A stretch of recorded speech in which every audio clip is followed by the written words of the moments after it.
Like and subscribe for more educational content.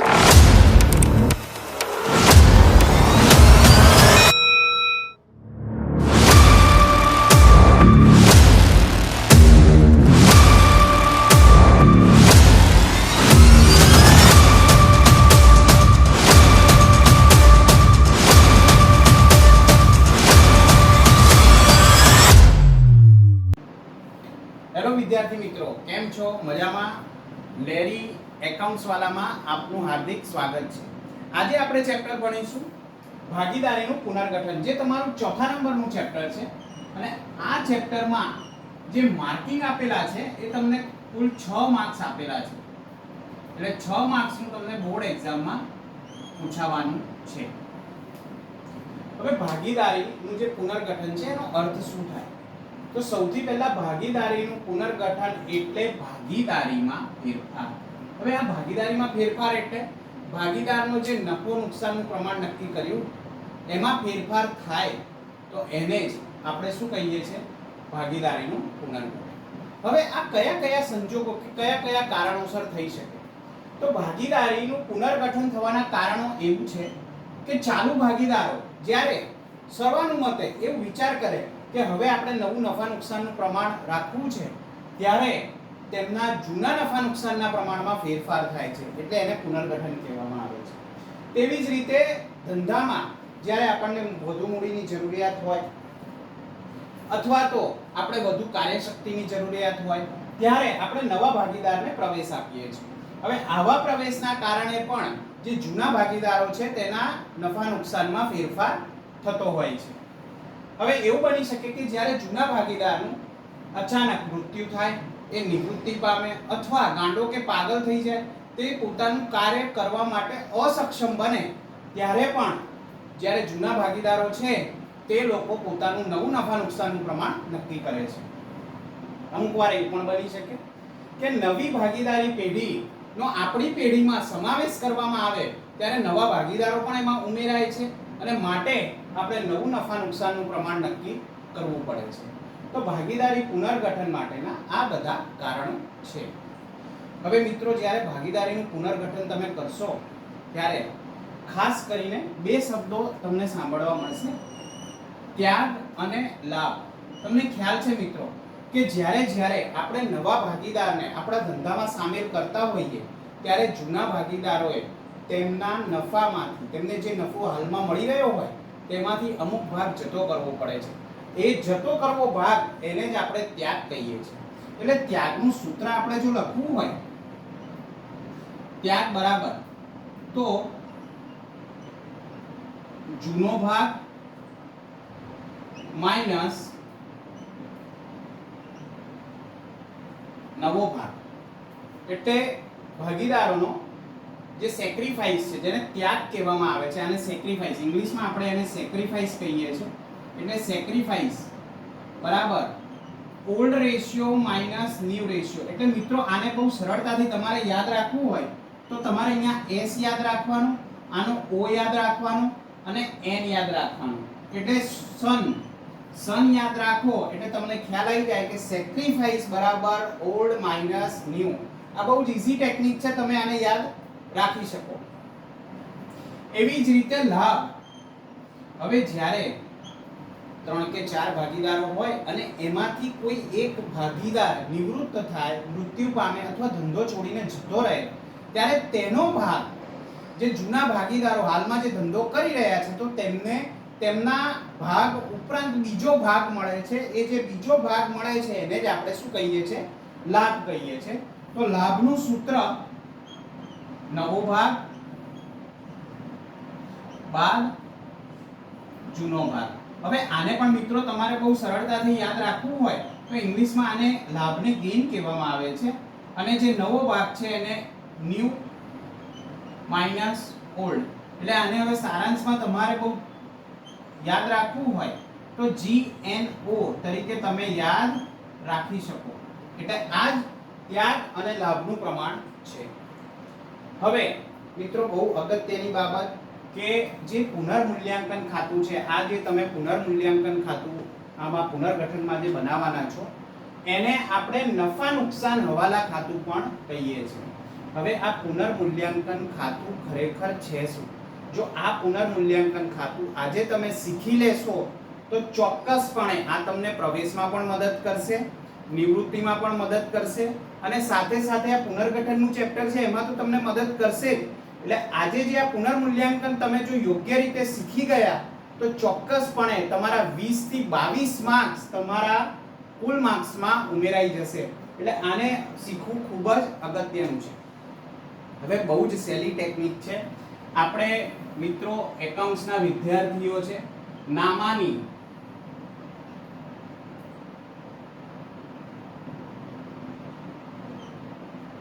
જે મુખ્ય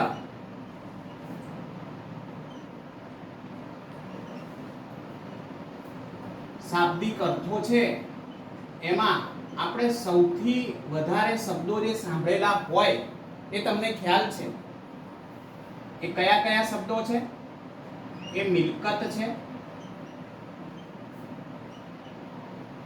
દેવું છે, આવક છે અને ખર્ચ છે. બસ આ ચાર વસ્તુ વિશેની તમને યોગ્ય સમજ હશે તો ચોક્કસપણે આપણે પુનર્મૂલ્યાંકન ખાતું ખૂબ જ સહેલાઈથી બનાવી શકીશું.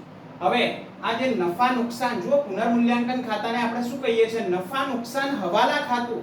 નફા નુકસાન હવાલા ખાતું. હવાલાનો અર્થ શું છે કે આપણને જે કંઈ પણ હવાલાઓ આપેલા હોય તેના અનુસંધાનમાં આપણને નફો થઈ રહ્યો છે કે નુકસાન થઈ રહ્યું છે તેને જે ખાતામાં નોંધવામાં આવે છે એને જ આપણે પુનર્મૂલ્યાંકન ખાતું કહીએ છીએ. તો મિત્રો તમને ખ્યાલ છે ઉધાર બાજુ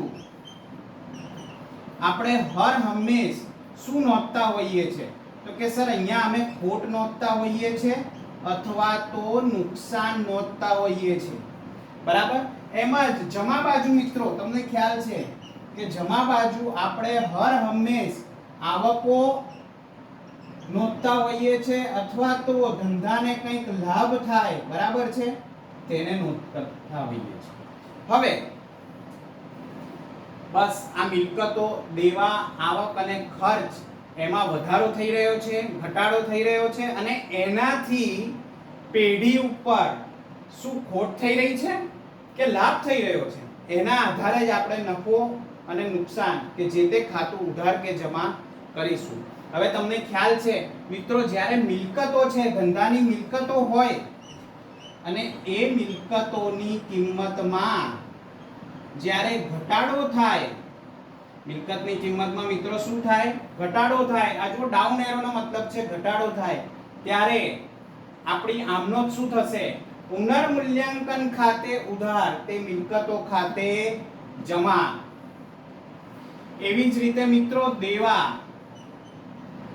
કે જ્યારે દેવાની કિંમત ધંધામાં વધી જાય તો એ દેવાની કિંમત જો વધે તો ધંધાને શું થતું હોય છે?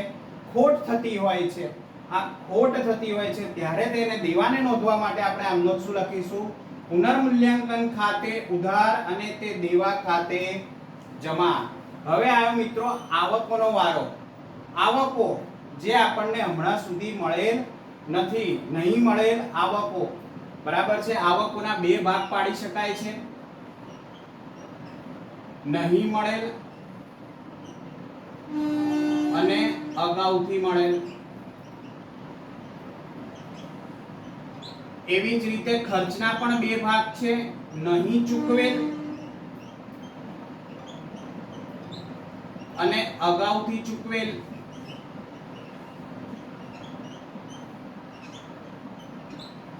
હવે જ્યારે આપણે આવકની વાત કરીએ ત્યારે નહીં મળેલ આવક અથવા અગાઉથી મળેલ આવક, જુઓ અગાઉથી આપણને આવક મળી જતું હોય તો એ આપણા માટે દેવું ગણવામાં આવે છે. મિત્રો આ બાબતને ખાસ ધ્યાનમાં રાખજો. અહીંયા જે તમને દાખલાઓ આપેલા છે તેમાં આ વિગતની ચર્ચા કરવામાં આવી નથી, પણ તમારા જ્ઞાન માટે આ વિગત હું તમને લખીને સમજાવી દઉં છું કે અગાઉથી જો આપણને આવક મળી ગઈ હોય તો એ આપણા માટે દેવું ગણવામાં આવે છે. માટે તેની આમનોંધ શું થશે? પુનર્મૂલ્યાંકન ખાતે ઉધાર, તે અગાઉથી મળેલ આવક ખાતે.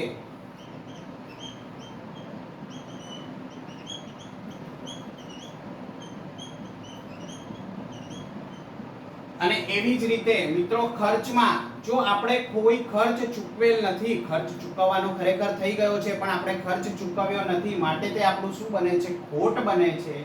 એટલે જ આપણા માટે ખર્ચ કહેવાય છે, જેની આપણે નોંધ કરેલી નથી, તો એ નોંધ આપણે કરવી પડશે. માટે અહીંયા આપણે લખીશું નહીં ચૂકવેલ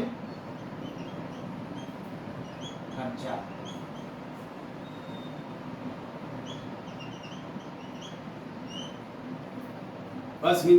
બસ મિત્રો, ખોટ અને નુકસાન એટલે કે ઉધાર બાજુ આટલી વિગતો આપણે નોંધવાની છે. અને પુનર્મૂલ્યાંકન ખાતાની જમા બાજુમાં તદ્દન આનાથી વિરુદ્ધ બાબતો એટલે કે મિલકતોની કિંમતમાં જ્યારે વધારો થતો હોય, બરાબર, મિલકતોની કિંમતમાં શું થાય? વધારો થાય. એ વધારો થતો હોય એ આપણા માટે આવક કે લાભ કહેવામાં આવે છે. માટે આપણી આમનો શું થશે? મિલકતો ખાતે ઉધાર તે પુનર્મૂલ્યાંકન ખાતે જમા. હવે મિત્રો એવી જ રીતે જો દેવામાં ઘટાડો થતો હોય, કોઈ લેણદાર હોય, 50,000 રૂપિયા આપણે એને ચૂકવવાના હોય અને પૂરની પરિસ્થિતિ આવી અને તણાઈ ગયો, તો આપણા માટે શું થયું? લાભ થયો. એટલે આ હસવાની બાબત છે ખાલી, બાકી આવું કોઈને ના થાય એવું આપણે વિચારીએ. અહીંયા દેવું ઘટી જાય છે. હવે આ જે દેવું ઘટે છે માટે આમનો શું થશે? દેવા ખાતે ઉધાર તે પુનર્મૂલ્યાંકન ખાતે જમા. એવી જ રીતે હવે ખર્ચની વાત, આવકની વાત કરીએ તો આવકમાં આપણને નહીં મળેલ આવક, બરાબર છે, આપણી લેણી થયેલી આવક હોય પરંતુ આપણને મળી નથી, માટે આપણા માટે શું કહેવાશે? લાભ કહેવાશે. એને આપણે અહીં જમા બાજુ લખીશું નહીં મળેલ આવક ખાતે. એટલે આમનો શું થશે મિત્રો? નહીં મળેલ આવક ખાતે ઉધાર તે પુનર્મૂલ્યાંકન ખાતે જમા. હવે અહીંયા ખર્ચની વાત કરીએ તો ખર્ચમાં જે આપણને અગાઉથી આપણે ખર્ચ ચૂકવી દીધો છે તો એ આપણા માટે શું કહેવાશે? આવક કે લાભ કહેવાશે. માટે એની આમનો શું થશે? અગાઉથી ચૂકવેલ ખર્ચ ખાતે ઉધાર. અગાઉથી ચૂકવેલ ખર્ચ ખાતે ઉધાર અને તે પુનર્મૂલ્યાંકન ખાતે જમા. બરાબર છે મિત્રો? ખ્યાલ આવે છે તમને? આ ઉધાર બાજુ છે અને આ જમા બાજુ છે. હવે કદાચ આપણી ઉધાર એટલે કે આપણી ખોટ વધુ હોય અને આપણી આવક ઓછી હોય તો અહીંયા આપણને ખોટ થશે અને આ ખોટ આપણે ભાગીદારો વચ્ચે તેમના નફા નુકસાનના પ્રમાણમાં વેચીશું. કયા પ્રમાણમાં વેચીશું? નફા નુકસાનના પ્રમાણમાં. એવી જ રીતે કદાચ એવું બને કે આપણી આવકો વધુ હોય અને ખર્ચ ઓછા હોય તો આપણને નફો થશે અને આ નફો પણ આપણે ભાગીદારો વચ્ચે કયા પ્રમાણમાં વેચીશું? નફા નુકસાનના પ્રમાણમાં વેચીશું. હવે આ 4 વિગતો સિવાય બીજી 2 વિગતો આવે છે કે જે આપણે લખવાની હોય છે. અનામતો. મિત્રો અનામતો કે રાખી મૂકેલો નફો એ ચોક્કસપણે જે ધંધાના માલિકો છે એટલે કે જે ભાગીદારો છે ચોક્કસપણે એમનો હક એના ઉપર રહેલો છે. માટે આ ભાગીદારોને મળશે. એટલે ભાગીદારોને આપણે જ્યારે આ રકમની વહેંચણી કરીશું નફા નુકસાનના પ્રમાણમાં તો આપણે આમનો જ લખીશું અનામતો ખાતે ઉધાર. મિત્રો અનામતો ખાતે ઉધાર અને તે ભાગીદારોના મૂડી ખાતે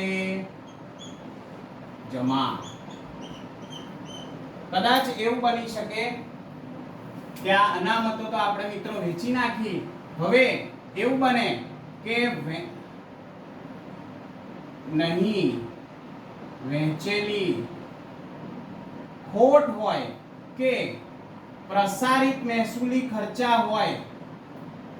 પ્રસારિત મહેસૂલી ખર્ચા જે પાકા સરવૈયામાં દર્શાવેલા હોય. કઈ બાજુ દર્શાવેલા હોય? મિલકતો બાજુ દર્શાવેલા હોય. મિત્રો ધ્યાનથી સમજજો કે આ આપણી ખોટ છે અને આ આપણે મિલકતો સાઈડ દર્શાવેલી છે. હવે આની આપણે જ્યારે નોંધ કરીશું તો નોંધ શું થશે? ભાગીદારોના મૂડી ખાતે ઉધાર.